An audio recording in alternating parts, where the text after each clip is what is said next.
Благодарам, почитуван председавач, почитувана јавност, почитувани колеги, почитуван председател на Судскиот совет, господин Здраев.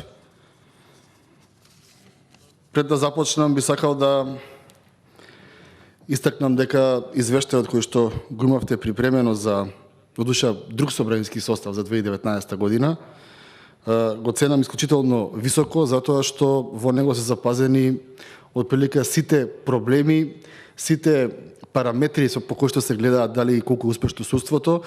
Тоа сте го направиле несебично и тоа е вредно за почит. Исто така ве поздравувам затоа што за разлика од пленарната седница кога предлагавте нов член на Уставен суд, господата Кацарска, не се обративте. Ова е вистинското нешто во кое што ние ќе дебатираме и треба да збатите дека ние сме пратеници. Народот во оваа држава гласа само за пратеници, градоначалници и председател на држава и едноставно преку граѓаните ние ги контролираме и останатите власти, односно ние сме непосредни представници на граѓаните одека во собранието. Во поглед на судството јас ќе дадам еден граѓански поглед на тоа како ги гледаат граѓаните работите во судството и кога сме тука остат треба да се разбереме дека народот точно и конкретно не знае каде се разграничува судството со обвинителството, со правобранителството. Едноставно за обичен човек кој што не е правник, тоа е еден систем, еден правосуден систем кој што за жал во оваа држава не функционира и да бидам искрен не од сега, не функционира многу одамна, барем од кога јас следам политика. Едноставно не сум слушнал некој да каже добар збор или суперлативи за судството, а тоа го имате и на сите анкети изминативе 30 години од кога почнам тие исти да се прават, дека граѓаните немаат целосна доверба во судството и дека сметаат дека има двојни аршини, дека има двојна правда, дека луѓето кои што навистина заслужуваат да бидат во судовите, тие преку нивни добро платени адвокати или правни советници тоа не се таму, а оние кои што немаат да платат, кои што се наивни, кои што мислеле кога што мислеле, а тоа не се согласувало со законот, лично тие луѓе и се по судските клопи, тие луѓе си го однесуваат. И тука не мислам само на преметите од кривичната материја, тука мислам генерално за сите премети, бидејќи ние не само што имаме проблеми во кривичниот дел, имаме во секој дел проблеми, некои застаруваат, некои забавуваат, некои се неправилно осудени. Имаме во оваа држава еден премет е решен на еден начин од еден судија, на друг начин од друг судија, и тоа едноставно ствара една недоверба, толку повеќе што и политиката е длабоко навлезена во судството, а и судството, да бидеме искрени, е длабоко навлезено во политиката во Република Македонија. Вие кажавте во вашиот одговор дека ние сме овдека првиот бастион за независното судство и јас се согласувам дека тоа е така, но претпоставувам дека и вие ќе се согласите дека тоа е индивидуално од секој пратеник, зависи дали ќе даде или нема да даде поддршка. Некои работи не се целосно од нас, не зависат, господин Здравев, например, ниту еден пратеник, ниту во овој пратенички состав, ниту претходниот пратенички состав не беше моќен да дозволи или да спречи да премиерот Заев биде начело на судските реформи. Едноставно имам чувство дека вие како судство не правите доволната дистинкција, се истрнете од тие дневно политички настани кои се случуваат во Македонија, а тоа политичарите во конкретниот случај актуелниот премиер многу умешно го користат врз база на работата на судовите, на обвинителството, на правобранителството се добиваат или се губат избори. И јас ве охрабрувам да во идниот период вие сте човек кој што е возрастен, кој што има долгогодишно искуство во судството, нема што повеќе кариера согласно вашата возраст, дај Боже да сте повеќе време, да направите еден систем во кој што ќе се знае дека кога вие сте оставиле тоа и тоа вие сте го направиле, тоа му донело добро на народот. Овака со Заев на чело на судските реформи ние не можеме да имаме еден објективен систем, бидејќи ние одиме на избори, ние едни за други зборуваме едни работи, други се и се што да кажам вака народски да се изразам, но кога некој ќе каже јас сум судството, јас ќе го реформирам судството, никој судија, никој обвинител, никој председател на судски совет, член на судски совет не му вика господине премиере, вие во судството немате ништо, да се седите ли денеска без број и да си гледате вашите предмети што ги имате во судот. Никој тоа не се одважил да го каже во судството и тоа е една од причините зашто перцепцијата на нас граѓаните е со недоверба гледаме кон судството. Кога 5 судии во еден ден ќе му кажат на премиерот: ти не си биран за судство, ти не си ни судија ни правник, ти си политичар, едно зборуваш, друго кажуваш, или едно зборуваш и тоа останува така, да си ја гледаш политиката. Политиката е на политичарите, судството е на судиите.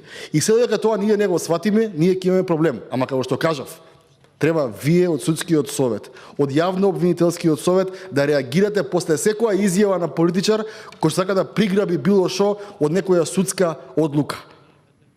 Кога ќе го видиме тој дигнитет и кога ќе видиме тоа самопочитување, верувајте дека и граѓаните ќе имаат повисока доверба во судството, бидејќи како што се вели, ако ние меѓу себе овдека самите не се почитуваме, не можеме да очекуваме да не почитуваат граѓаните. Така и судиите, ако меѓу себе сами не си држите и дозволувате било кој политичар да ви се меша и да дава изјави со кои што вашата работа ќе оди во негов прилог или против негов прилог, тоа важи за опозицијата, бидејќи тоа се минливи категории. Вие тука треба остро да реагирате и јас ве повикувам тоа да го правите во иднина. Знам дека порано не сум учествувал во политиката во период кога министерот за правда учествувал во работата на Советот, во правење на реформите. Според мене тоа е недозволиво. Дури сметам дека треба да размислите, како мој предлог е, да министерот за правда воопшто не учествува во било што. Тој нема право на глас, нема право на збор, нема право да одлучува, но едноставно мислам дека самото негово присуство таму е неприродно.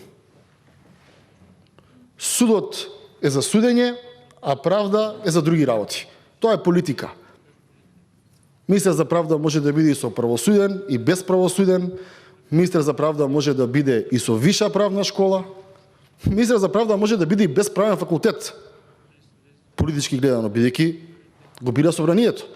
Но, истиот според мене нема потреба што воопшто да седи на тие седници, да слуша, да учествува, да не учествува формално, неформално. Инаку, господине, здраве в судство нема да имаме. 30 години никој не се одважуваме да пресечеме. Пресечеме на двете страни, како што ви кажав, и да трнеме политиката од судот, но да го трнеме и судот од политиката. Бидејќи преку судот, особено изминатиот период, се донесува многу клучни работи кои што определуваат иднината на оваа држава, преку судот и обвинителството. И тоа кој колку да го демантира, знаеме дека е така. Знаеме дека е така. Судиите, обвинителите бараат да се пуштат некои луѓе, па судиите ги пуштаат, па ги носи со Марица до едно место, после Марица ги става во Мерцедес, ги носи во собрание да гласа, и тука се тие работи кои што народот го иритираат. И оваа моја дискусија сваѓате многу конструктивно и многу добронамерно, затоа што мојот политички став како пратеник во ова собрание е тоа дека во правосудството, во образованието, во здравството, во надворешната политика ние мора да имаме став овдека. Сите заедно. И тука нема мои ваши. Економските мерки или немерки се друга работа. Но овие работи кои што се столбот на општеството, ние мораме да имаме консензус. И ова што ви го зборувам јас, сватате како го мисли најголем дел од граѓаните, тоа го мислат и најголем дел од оние луѓе кои што ги поддржале овие сега да бидат на власт, но секој од лични политички причини не сме тоа јавно да го сугерира, бидејќи општеството ни е на дередже на какво што ни е дередже. Така да околу ова што го зборувавме, улогата на Заев многу ви наштети, препишувањето на определени работи дека се негова заслуга многу ви наштети на судството, зборувам за цел правосуден систем. Имавте многу непримерни изјави на јавни обвинители, не зборувам за господинот Јовески, туку за други околу него јавни обвинители кои што типично политички изјави давање беа на телевизија, апла политички изјави. Никој не реагира од судскиот систем, едноставно граѓаните викаат тоа е се поврзани меѓу себе и така тераат работите. Имаме многу случаи на докажано поврзување, тајно, кое што потоа станува јавно помеѓу обвинители и судии. Особено кога се политички случаи во прашање, тоа е најодговорно, ви го тврдам. Имате вие случаи каде што се фалсификуваат работи од страна на обвинителството, тоа го знае судот. Ако странката се пожали на првото рочиште пред да има доказна постапка, тогаш тие случаи се тргаат од потабашна доказна постапка. И тоа можам да ви го докажам и со практични примери, скоро сега случаи. Така што прилика тие ни се рак раната. Мене ми е јасно дека нашиот ген, дека нашиот навика е таква, но кога се работи за судот и строгите правила на судот, вие многу може да помогнете и во менување на менталитетот на нас како народ. Да се заборави тоа, ќе се јавам, ќе ми завршат работа ки судијата, ќе се јавам, ки обвинителот ќе ми заврши работа. Вие сте практично во услови кога политиката ја утна целата работа во општеството, кога народот нема доверба во политиката. И тоа е факт. Ние сме политичари. И јас го знам дека тоа е така. Не од мојата генерација, од претходните генерации е направено, низа генерации. Но кај судот, кај вас е малце подруго. Вие не сте на мандат од 4 години, вие имате целосни мандати, одлучувате согласно убедување, имате релативно добри примања за македонски услови и мислам дека вие многу можете како судство, како правосуден систем да помогнете да оваа држава застане на нозе, бидејќи сега сме длабоко во калта. Кажавте дека има 14 нови претседатели на судови сте ги избрале. Сакам да ве прашам, од тие што овој ваш формат на судскиот совет ги избравте, колку од нив се ажурни, колку не се ажурни и како постапувате во врска со ажурноста. Одма да ви кажам, јас сум против тоа јас прво сум за да имаме ние за се мерливи инструменти. Значи да се знае точно, ако го направиш тоа и тоа, добиваш плюс плата. Ако не го направиш тоа и тоа, добиваш минус плата. Ако си медиокритет, ќе добиеш иста плата. Но претпоставам дека имате објективни работи. Јас сакам да ве прашам колку од тие што се неажурни, како ги санкционирате? Дали правите можеби комисии кои што им ги испраќате во судовите да видат дали од објективни или субјективни причини преметиве не одат? Тоа исто сакам да ве прашам, ми е многу важно, мислам дека е многу битно. Зборуваме за буџетот. Јас, почитувани колеги, ако се сеќавате, ниста оваа комисија имавме намалување на судските такси, имавме драстично намалување на судските такси и исто до тоа го поздравив. Потоа прашав, еве прашувам и вас, господине Здравев, има еден случај во кој што во Скопска единица, ако вие сте обвинет и при тоа обвинителството вас полага со X докази, кои што се на многу страници, и ако сакате да ги добиете тие докази, да ви ги спринтаат, да ви ги дадат, вие плакате 80 денари по страна. Тоа е многу пари. И јас тука зборував дека тоа не е во ред и дека тоа е практично грабеж на граѓаните од страна на државата. Тоа знам дека не е правда, знам дека вие не сте виновни, но тоа судот сам си го направил, дали интерен акт е некој, дали е што е, дали врз на закон, го пашав и Маричик не ми одговори, ја ќе се заинтересирам, а потоа ми каже дека судот требало нешто да живее. Потоа, почитувани колеги, ако се сеќавате, предложив да, кога реков дека ако ги намалуваме судските такси драстично, тие пари кои што до сега се плаќале, тие пари оделе во судските буџети. И од тие пари претпоставувам судот трошел што му треба.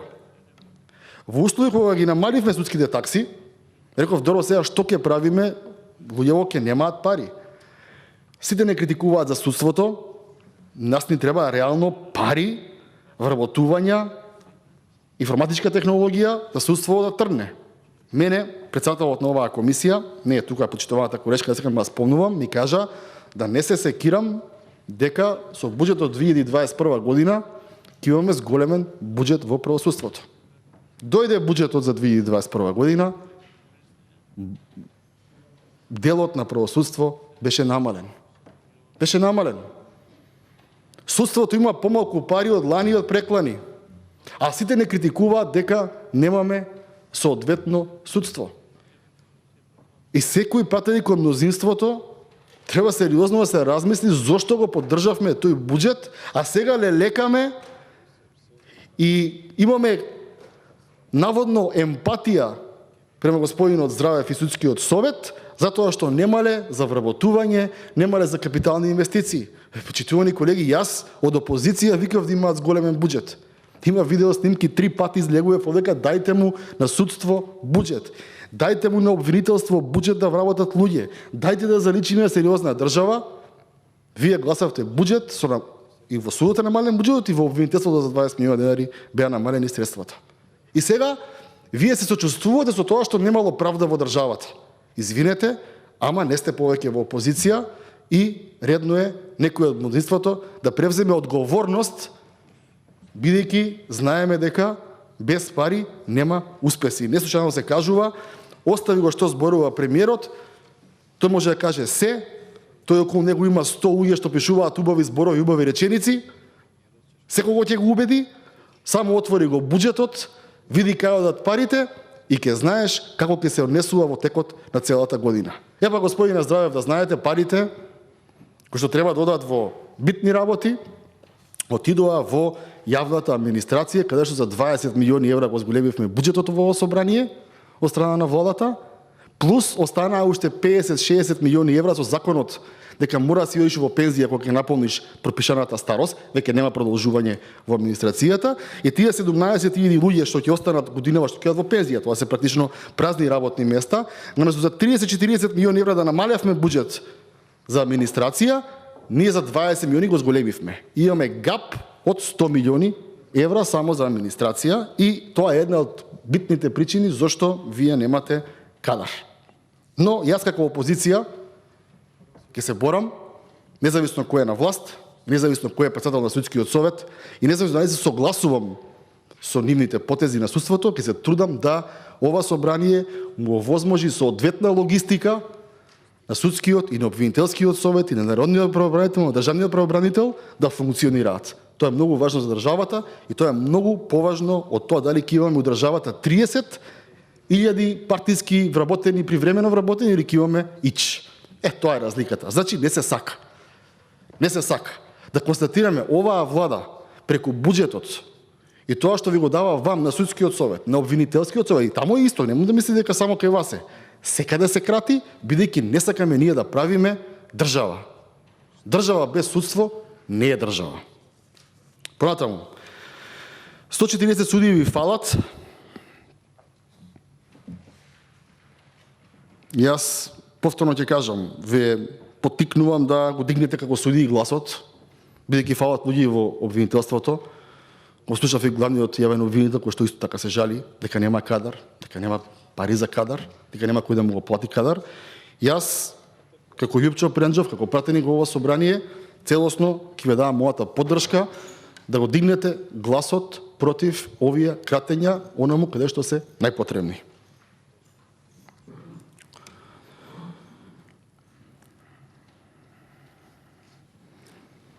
Понатаму, она што се зборува во јавноста е тоа дека, и тоа е исто рак рана во судството, јавноста зборува дека, особено оние кои што ја следат таа правна фела, велат дека, а и тоа го покажуваат потоа со документи, е тоа дека определени судии во ова општество исклучиво се напредуваат кога е СДСМ на власт, а други судии во ова општество исклучиво се напредуваат кога е ВМРО-ДПМН на власт. И од тоа нема бегање, господине Здравев. Тоа нема бегање, тоа е една од работите кои што народот му прават една одбивност и анимозитет кон најбитната власт во државата, бидејќи ви кажав, ние сме сега со мандат, утре нема да имаме мандат, ама вие ќе останете како суди, изборувам, како фела и денес и утре и задутре, и да знаете дека тоа се зборува во јавноста и едноставно пред фактите и боговите молчат, кога ќе се распрашате, кога ќе видите дека вистина е тоа што се случува.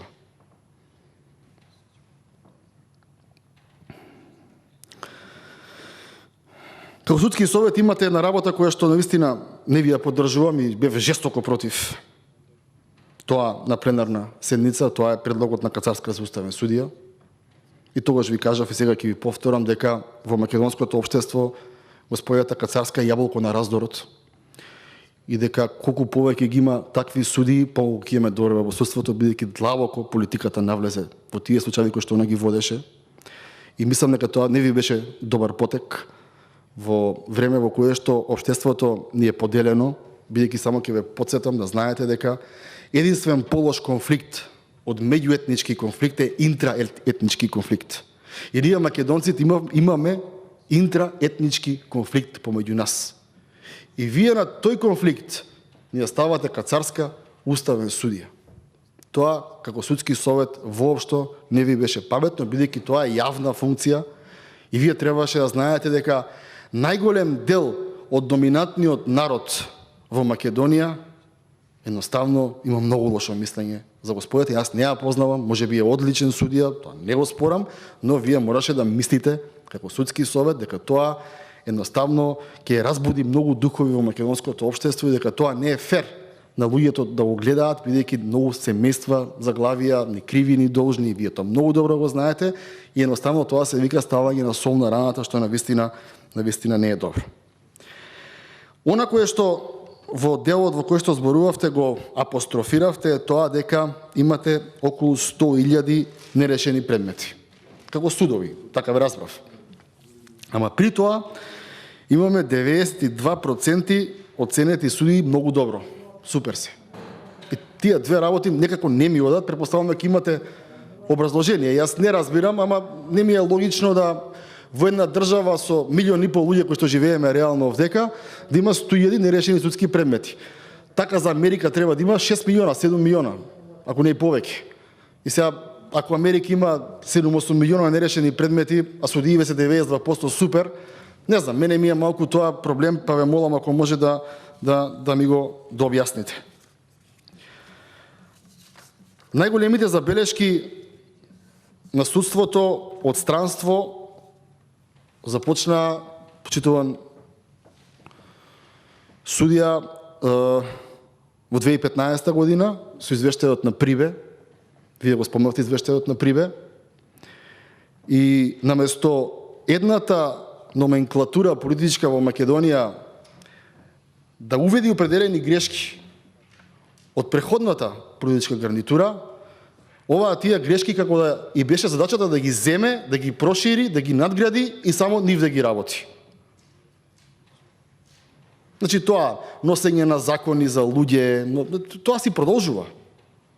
Така да кога зборувате околу судството и Прибе, видете ги забелешките на Прибе, видете го сегашниот судски систем, горе-доле, нема некои големи разлики, што се разбира, законите ги носиме ние, не ги носите вие, и тоа е. Не случајно сме 111 место по степенот на корупција. Одговорноста до толку е поголема на судиите, на вас како совет, е тоа што уште есента, кога се презентираше извештајот за напредокот на Македонија кон членството во Европската Унија, комесарот Вархеј беше во собранието. Тука го презентираше извештајот и во него пишува дека не постои пора во македонското општество која што не е корумпирана. Пак ќе ви повторам. Не постои пора во македонското општество која што не е корумпирана. Ние од висока корупција во 4 години имаме 0 случаеви. И јас знам дека ќе ми кажете тоа е криво обвинителството. Ама затоа го започнав така и мојот говор, дека народот знае, суд му е суд. Тука си обвинители и правители, така ги гледа народ работите. Факт е дека ние немаме случај некој конкретно решен кај што се пари во прашање, господин Езраев. Ние имаме случаеви, ке влијал за рейтингот, не знам што ќе му се случило, ако победил на избори, за тоа одговара. Пари се во прашање. Многу пари ги нема во државата. Многу пари не знаеме каде завршуваат. Многу луѓе имаат несразмерен имот во сонос тоа што го земале како плата. Тоа никој не го решаваме во општество. И тоа е реален проблем. И потоа јас не се чудам зошто власта го намалува буџетот за обвинителството, за да нема ресурси, за да може помалку да истражува. Бидејќи ако Европската комисија 2 години поред, тоа се за годината 2020 и за годината 2019, ви кажува дека не постои пора во македонското општество во која што нема корупција, па мисли господин Здраев на актуелнава власт. 2019 и 2020 година ВМРО ДПМН нема ни селоначалник, не градоначалник на голема општина, моќна. Нема министер. Нема председател на држава, нема премиер, нема директори, нема агенции, нема ништо. Ама Европска комисија вика немате порака што не сте корумпирани. И кога се праша обичен човек, добро, кој одговараше сега до вие? Никој. Не гласам, више ќе си идем од државата. Тоа е за жал реалноста во Македонија. Реалноста во Македонија е тоа што, почитувани колеги, според Франс Прес, што правеле анкета во Европа, во Македонија живееле најнесреќни граѓани. И судството тука има многу голема улога во тоа. Значи, ги анкетирале во сите европски држави, Франс Прес, и констатирале дека во Македонија живеат најнесреќните граѓани во Европа. Тоа е пораз за нас, тоа е пораз за вас, тоа е пораз за сите во општеството. Затоа ви кажав и претходно, во правда, образование, здравство и надворешна политика ние мораме да имаме консензус овдека. Кога мислам и на политика, мислам и на експертска јавност, мислам и на судска, се, мораме тука брзо да одат работите. Ама работите кај нас не одат брзо. Не знам дали бевте вие председател на судскиот совет кога Чичаковски стана исто во управниот суд, и тоа е типично политичка одлука. Во Македонија многу одлуки се политички во судството. Прво, Социјалдемократскиот сојуз го предлага Чичаковски за шеф на ДИК, за председател на ДИК, како нивни партиски кадар. Потоа, американскиот амбасадор отвара афера во која што си дават сите оставка, па се мине некое време се заборават работите, истиот тој, дали вие го предлагате, не знам, станува управен судија. Кацарска станува уставен судија и потоа се прашуваме зошто немаме доверба во судскиот систем и потоа се прашуваме зошто според Економист Танзанија, Буркина Фасо, брегот на слоновата коска се пред нас, а ние сме со Монголија. Во интерес на времето, тука ќе завршам. Мислам дека треба да продолжиме вака да дискутираме конструктивно, да бидеме и самокритични, без никого да го навредиме, да ги истакнеме реалните проблеми на граѓаните, бидејќи ниту политиката може без граѓаните, ниту судството може без граѓаните, а граѓаните можат и со други политичари и со други судии. Сметам дека сме платени од народни пари да работиме во интерес на народот, да воспоставиме на доверба помеѓу властите во Македонија, еден принципиелен однос, да заврши подаништвото, да остане почита, секој секого треба да го почитува како власт, но никој на никого не треба и не смее да му биде поданик по власта. И јас како пратеник повторно ви кажувам, така ќе го завршам мојот говор, имате мојата поддршка на секој судија што јавно, јасно и гласно ќе се протистави на изјавите на било кој политичар во оваа држава, кој што судството го користи, промиврајќи се себе си како љубител на правдата, и при тоа секој политичар кога нема да знае кај му е местото и од властите и опозициите, кога вие ќе реагирате, ќе имате мојата поддршка и уште поголема почит. Благодарам. Благодарам на вас. Реплика, пратеникот Панчо Минов.